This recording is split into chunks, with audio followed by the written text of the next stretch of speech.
Halo semuanya, selamat datang di 90 menit. Kita awal informasi kali ini dari kabar Man United ramaikan perburuan Victor Gyökeres.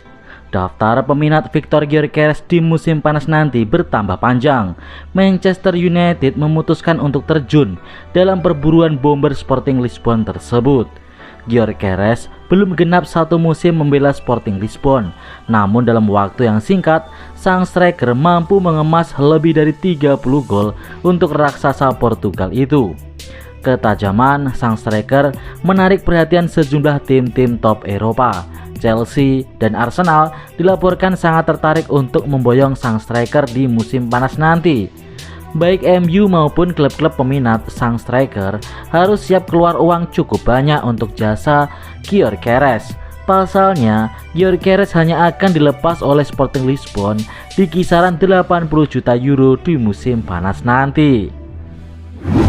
Erik ten Hag gelar pertemuan empat mata dengan Garnacho.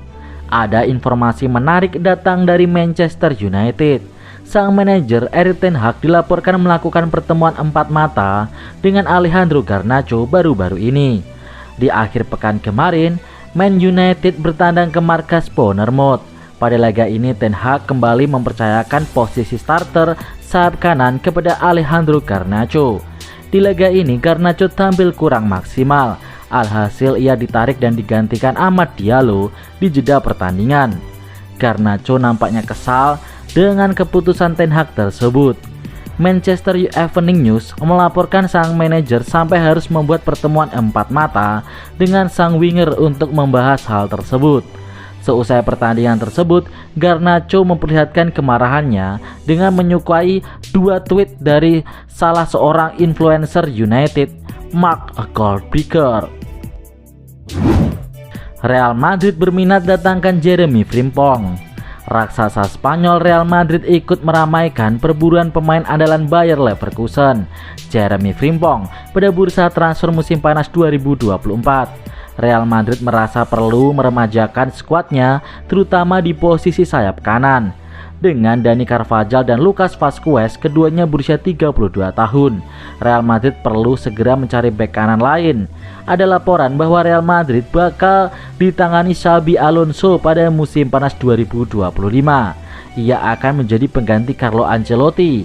Untuk itulah Real Madrid bisa mengambil pemain andalan Alonso terlebih dahulu yang ada sekarang di Leverkusen. 40 juta euro adalah harga yang sangat bagus untuk Frimpong. Meski untuk saat ini Real Madrid tampaknya tidak memprioritaskan penandatanganannya. Bayern Munchen dekati Zinedine Zidane. Bayern Munchen masih dalam perburuan juru taktik berikutnya untuk musim panas mendatang. Setelah kepergian Thomas Tuchel, manajemen klub dikabarkan telah menghubungi Zinedine Zidane untuk mengetahui ketersediaannya sebagai pelatih.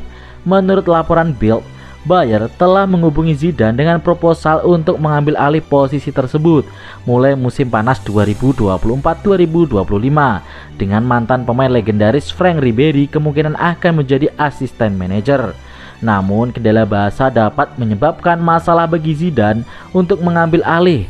Dengan pelatih asal Prancis itu tidak bisa berbicara bahasa Jerman atau Inggris dengan lancar.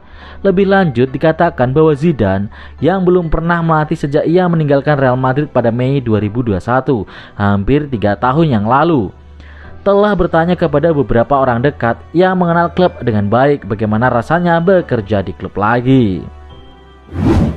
Hasil Liga Inggris Chelsea versus Everton. Chelsea menggulung Everton dengan skor telak 6-0 dalam duel pekan ke-33 Premier League pada Selasa 16 April dini hari. Cole Palmer memborong 4 gol di laga ini. The Blues terlalu tangguh. Menit ke-13 Chelsea membuka keunggulan lewat Palmer 1-0.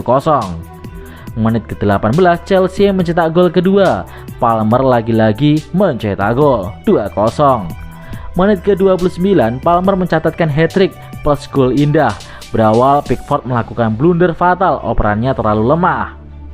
Menit ke-44 gol keempat untuk Chelsea lewat sepakan volley Jackson. Menit ke-61 Chelsea mendapatkan hadiah penalti. Sempat terjadi rebutan antara pemain Chelsea. Namun akhirnya Palmer maju sebagai algojo dan mengirim bola ke sudut kanan bawah. Gol Chelsea 5-0 Everton. Menit ke-90 Chelsea mencetak gol ke-6. Pemain pengganti Alfie Gilchrist menyambut bola muntah tepisan Pickford, sepakan dari jarak dekat, gol Chelsea 6-0. Kemenangan ini penting bagi Chelsea untuk terus mencoba memperbaiki posisi klasemen Liga Inggris. Sekaligus pertandingan ini membuat Palmer menjadi top skor sementara Liga Inggris menyamai gol dari Erling Haaland. Sederet kecurangan Qatar saat kalahkan Indonesia 2-0. Wasit Nasrullah Kabirov jadi bintang utama dalam laga Qatar U23 versus Timnas Indonesia U23 kemarin. Kedua tim bertemu di laga pembuka Piala Asia U23 2024. Kecurangan pertama, kartu merah Ivar Jenner. Gelandang Timnas Indonesia tersebut diberikan kartu kuning kedua sehingga harus keluar lapangan. Dari tangan ulang sebenarnya terlihat Ivar Jenner tidak melakukan tackle yang keras, namun wasit menganggap sang pemain menginjak kaki lawan. Kecurangan kedua, penalti Rizky Ridho. Pemain Qatar U23 menunduk sehingga siku Ridho seakan mengenai wajahnya. VAR mengambil alih tinjauan dan diputuskan penalti. Padahal tampak Ridho fokus melihat bola tanpa ada niatan melukai lawan atau menjatuhkan lawan. Kecurangan ketiga, Marcelino didorong, wasit tidak bergeming. Pada pertandingan babak kedua, wasit Nasrullah Kabirov kembali tak bereaksi apa-apa ketika Marcelino Ferdinand dengan jelas didorong oleh pemain Qatar U23. Padahal situasinya Marcelino bisa saja memperoleh peluang emas, tetapi dorongan dari pemain bernomor punggung 5, Moh Saldin, bukan dianggap pelanggaran. Kecurangan keempat, wasit VAR berat sebelah. Dalam pertandingan tersebut, wasit Nasrullah Kabirov juga cenderung pelit meminta asisten VAR jika Qatar U23 melakukan pelanggaran. Sebaliknya, jika Timnas Indonesia yang melakukan pelanggaran, operator VAR langsung memberikan instruksi.